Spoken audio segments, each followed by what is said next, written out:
Dragon Age Veilguard has managed to change my mind. Well, how did it do that?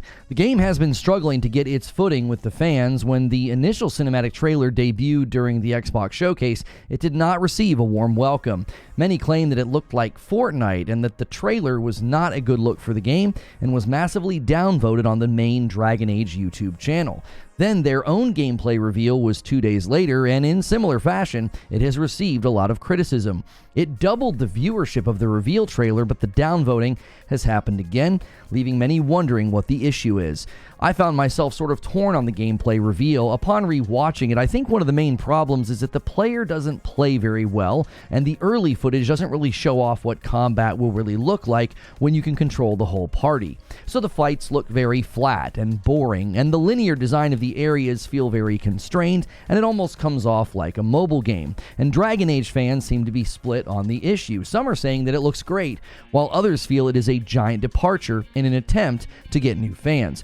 I myself only ever played Dragon Age Inquisition, and that feels like a lifetime ago, and I'll be honest, the first few looks at gameplay really gave me pause. I always worry when a team struggles to showcase solid gameplay. Was it an old build? Did they have to rush this to get ready for showcase season? And why do so many devs seemingly hand the controller to somebody who doesn't know what they're doing? The best gameplay showcases are the ones where the player looks powerful, fluid, and awesome, not slow, clumsy, and getting hit a bunch. A recent batch of interviews, though, has actually changed my mind about this game. We have new combat details as well as commentary about how this game aims to bridge the gap, which is always risky due to longtime fans having the ability to hurt your marketing in PR, while the new fans may not even find your game all that appealing. Even though my mind is slowly changing and warming up to this game, I still really want to see more gameplay. What does it look like in the mid-game or the end-game? How does controlling the various characters feel when you're in basic combat or in more intense boss fights? Now, every weekday here on Reforge Gaming, I tell you what I think about a gaming topic, and then we go into a live stream where I want to know what you think. So, if you want more content like this, hit like and subscribe. As information comes out about Dragon Age Veilguard, fans are looking for elements that may or may not appeal to them, and a Game Informer article titled "A Deep Dive into Dragon Age the Veilguard's Combat, Abilities, Skill Tree, and More" is what started to move me from disinterested to interested. And keep in mind, I am not a longtime Dragon Age fan, so the information in this article, it may land on you differently than it landed on me. Also, I've heard that fans of Dragon Age Origins seem to be splitting from those who are more of a fan of Dragon Age Inquisition, so that could be contributing to the community being a bit split on the new game. Some seem to like it and some seem not to. Now, before we get to a comment that ruffled some feathers about the combat being fun, it's important to see that the developers view this as an ongoing evolution, and I think that's a challenge with RPGs in general, even traditional MMOs. Some of what games did in the past was purely due to technical limitations, but they become part of the identity of those games now, so if you evolve or depart from those things, it can feel like the game is changing for the worse. Take, for example, turn-based combat versus real-time combat. Or in MMOs, you had tabbed targeting in the past, and now more MMOs are leaning into action-oriented combat. Not all gamers want moment-to-moment action sequences when they are playing combat in an RPG. They want it to be thoughtful, planned out. They want it based on their skills, weaknesses, and abilities. While somebody like myself, I heavily favor action combat. I want that moment-to-moment to feel impactful. Every swing of the sword or dodge or parry is happening right when the player decides to do it. And one of the opening comments in the article speaks to this. This is what it says. I think the first thing to keep in mind is that combat in the franchise has been an evolution. Every single entry reimagines what combat is like, and I would say our goal was to make sure we had a system that allowed players to feel like they actually were able to step into the world of Thedas. They're not a player observing from afar. They are inside of this world, being this authentic world that's brought to life. The combat system needs to support that, so you are in control of every single action, every block, every dodge, every swing of your sword. Now, this obviously gets my attention due to my own preferences, but the gameplay up to now has really failed to make this look compelling. The movement and animations feel pretty limited, and the linear set-piece design felt a bit claustrophobic and reminiscent of how mobile games handle set design and their combat sequences. This is why game developers need to consider how they package their gameplay debuts. You have to have the player playing well, and you have to have sequences that show you're not just in this introductory section where everything tends to be more limited. But what really piqued my interest in this particular article is something they said next, and they sort of concluded the section about how the combat will feel moment to moment, and they said the following. This is just the baseline that allows us to get that level of immersion of, I'm actually in this world, I'm a part of it. But again, the abilities, the strategy, linking my companions' abilities together to perform devastating combos, that is really where the depth and the complexity comes into play. So when we finally get to see this in action, it may actually land the plane for me as well as maybe skeptical fans. And that may work in the devs' favor, as gameplay could only look better than it has up to now, as it's looked pretty bland. So instead of regressing graphically or looking worse as time goes on, they could actually end up looking better. Many games fall prey to looking amazing initially and then the end product not so much. This game can improve with time and maybe win folks back. But what was the comment that ruffled some feathers? Right at the end of the article, the following paragraph actually sounds frank and honest in my book, but not everybody took it that way. Former Dragon Age executive producer and Veilguard consultant Mark Dara feels Veilguard is the first game where the combat is legitimately fun.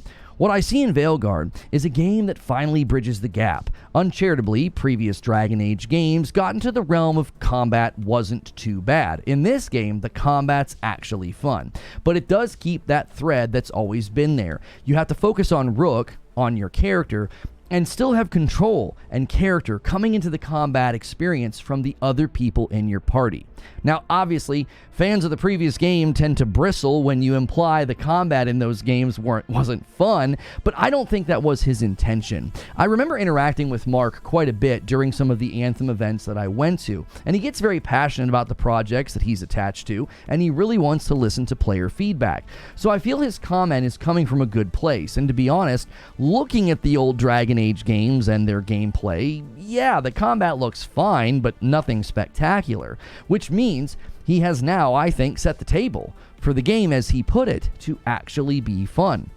And according to GameReactor.eu, Mark Dara also told Game Informer something pretty bold in their digital issue. He said the following: "This is really the best Dragon Age game that I've ever played. This is the one where we get back to our roots of character-driven storytelling, have really fun combat, and aren't making compromises." Well, as I said, this is certainly changing my mind, but all of this, I think, is a pretty big risk. It's the age-old question for established games and franchises. How do we get new fans without upsetting our old fans? Which is closely related to another question. How much can we evolve the game to avoid being accused of not changing enough without going too far? In other words, long-standing video games and franchises face an almost impossible task.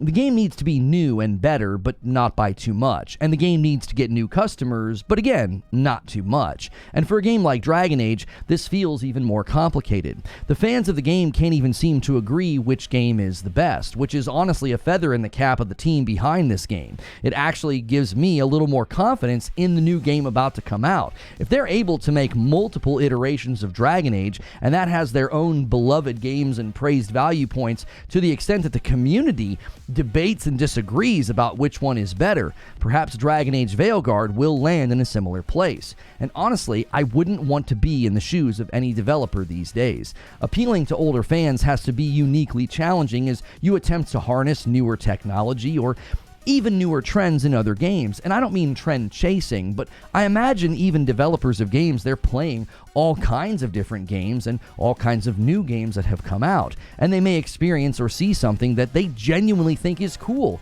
or maybe they see something that they think is a better way to approach certain mechanics or systems in their own game. But if they take this too far, they don't just risk losing long-standing fans, they risk losing their identity.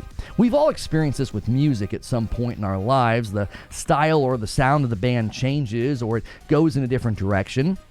and then it doesn't feel like the same band anymore. Or they stay in a safe lane and all their songs and albums end up lacking distinction from each other and it all feels the same, which obviously can lead to a huge payout if you strike a chord with a larger audience or fan base, but Dragon Age Veilguard may currently be dangling over the fires of public perception, because I can honestly see it going in either direction. The game could end up being very successful given how much attention and popularity has already happened for their trailers, but it could also end up being a game for no one if it fails to straddle the line between old and potential new fans. So at the end of the day, I can happily say the game has currently changed my mind. I see enough things that appeal to me to keep watching, reading interviews, and hoping to see more. They seem to have a lot planned for the summer, so here's what I would like to see. First, without a doubt, we need to see combat in a much better light, and not just early tutorial style fighting, but mid-game and late-game encounters. This also means you have to provide footage of somebody who is playing very well. Show us what this peak experience is that you keep describing in interviews. The second thing I would like to see is different play styles. You can show certain encounters multiple times with different approaches, different weapons, different abilities. I think this is important for both potential and new fans, but also for the longtime fans as well.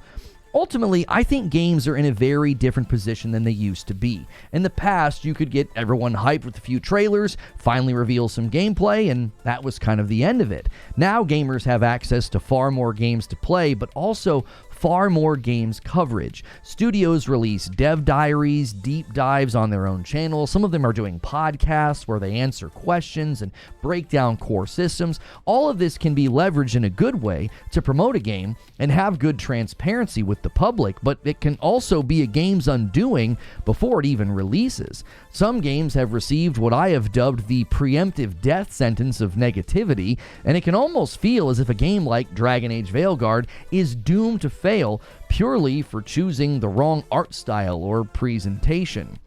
That doesn't mean that it's doomed to fail, but the public response can easily make it feel that way. And to be honest, I prefer things to be marketed in the way that Dragon Age has done it. They say and they show nothing for years, and then they turn the marketing and the trailers and the reveals up to 10 within just a few months of the game releasing. Now that is obviously if the game actually releases in 2024, as they have not currently provided a hard release date. But I much prefer that style of marketing to what other companies have done, and I've been critical of that lately. So for now, they've changed my mind and they've won back some of my confidence, and that could improve or get worse when they finally decide to show more. But those are just my thoughts, and now it's time to hear your thoughts. And you can do that in a comment below. Those sometimes get featured in the live stream that follows this, which should be in a card right here, as well as in a pinned comment below. And if you like this type of content and you want more, please remember to like, share, and subscribe.